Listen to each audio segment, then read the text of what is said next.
মজার একটা রেসিপি নিয়ে আজকে আমি আবার হাজির হয়েছি। না, এটা কিন্তু চিকেন বা মাটন কিছু নয়, এটা কিন্তু মাছ, শঙ্কর মাছ। অনেকেই ভালোবাসেন খেতে, মানে যারা ভালোবাসেন তাদের কিন্তু এটা ফেভারিট। আর যারা পছন্দ করেন না তারা ঠিক এইভাবে কিন্তু রেসিপিটাকে ট্রাই করবেন। আমি বলছি একবার খেলে জাস্ট প্রেমে পড়ে যাবেন। তো চলে আসি ঝটপট কী কী উপকরণ ইউজ করেছি দেখে নিই। এই মাছটা রান্না করার জন্য আলু, পেঁয়াজ, টমেটো নিয়ে নিয়েছি। পেঁয়াজটাকে দুরকমভাবে নিয়েছি, স্লাইস পেঁয়াজ নিয়েছি ভাজার জন্য, আর ছোটো ছোটো টুকরো করে নিয়েছি বাটার জন্য। তো আমরা এখানে পেঁয়াজ আদা রসুনটা বেটে নেব, আর লঙ্কা তো রয়েছেই দুরকম। মাছটাকে হলুদ, নুন যেগুলো দিয়ে আমরা মানে মাছ ভাজার জন্য ম্যারিনেট করি সেগুলো অ্যাড করে ভালো করে মিশিয়ে মাছটাকে ভেজে নেব।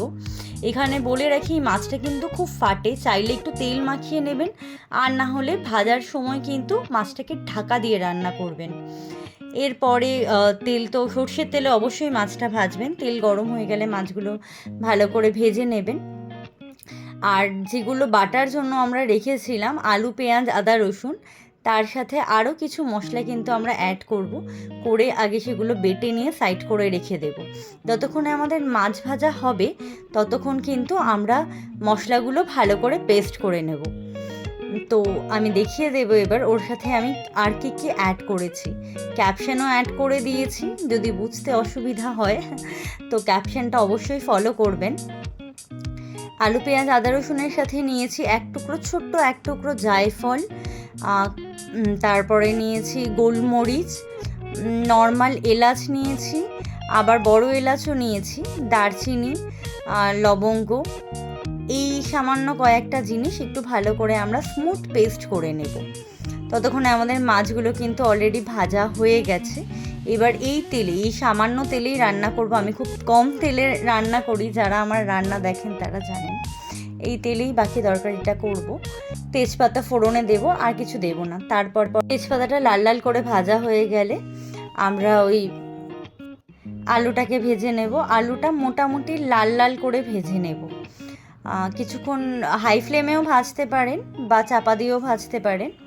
লাল লাল করে ভাজা হয়ে গেলে তার মধ্যে অ্যাড করে দেব কোচানো পেঁয়াজগুলো। আমি এখানে 500 গ্রাম মাছ ইউজ করেছিলাম, আর তার জন্য নিয়েছিলাম কিন্তু মাঝারি সাইজের দুটো পেঁয়াজ।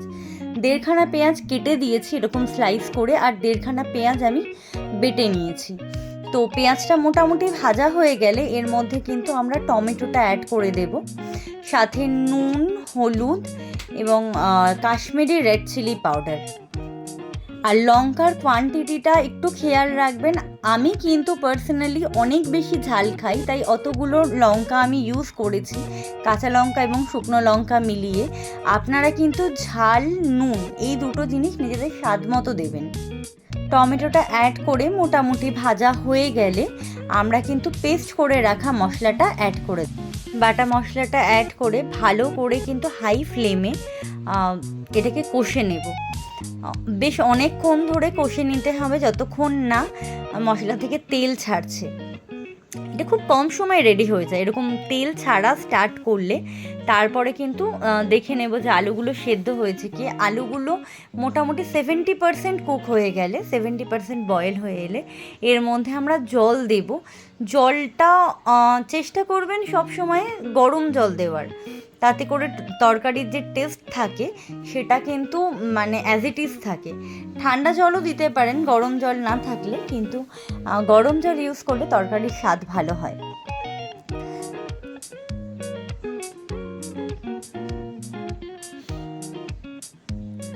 আর একটা কথা বলে দিই, শঙ্কর মাছ কিন্তু সবসময় মাংসর মতন করে রান্না করবেন, মানে মাংসর অল্টারনেটিভ বলতে পারেন, এত সুন্দর খেতে হয় শঙ্কর মাছ।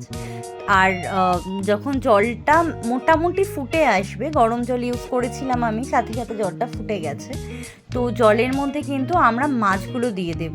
কেন এই মাছটা একটু হার্ড হয়, তো তাই জলের সাথে বেশ খানিকক্ষণ ফুটতে দিতে হবে মাছগুলোকে। মাছগুলো ভালো করে ফুটলে তখনই সেদ্ধ হবে। এই মাছ কিন্তু ভাজা খাওয়া যায় না, বা ভাজা অবস্থাতেও যে মাছটা প্রপার বয়েল হয় বা কুক হয় তা নয়। ঝোলে ভালো করে ফুটিয়ে নিয়ে তারপরে আমরা ওপর থেকে ধনেপাতা ছড়িয়ে দেবো, যদি ধনেপাতা না থাকে এখানে আপনারা কিন্তু গরম মশলা ইউজ করতে পারেন। ব্যাস, মাছ কিন্তু রেডি। এবার দেখাবো ফাইনাল লুক। জাস্ট অসাধারণ খেতে হয়, মানে এটা আমার পার্সোনাল রিকোয়েস্ট, এটা কিন্তু বাড়িতে ট্রাই করবেন অ্যান্ড কমেন্ট করে জানাবেন কেমন লাগলো।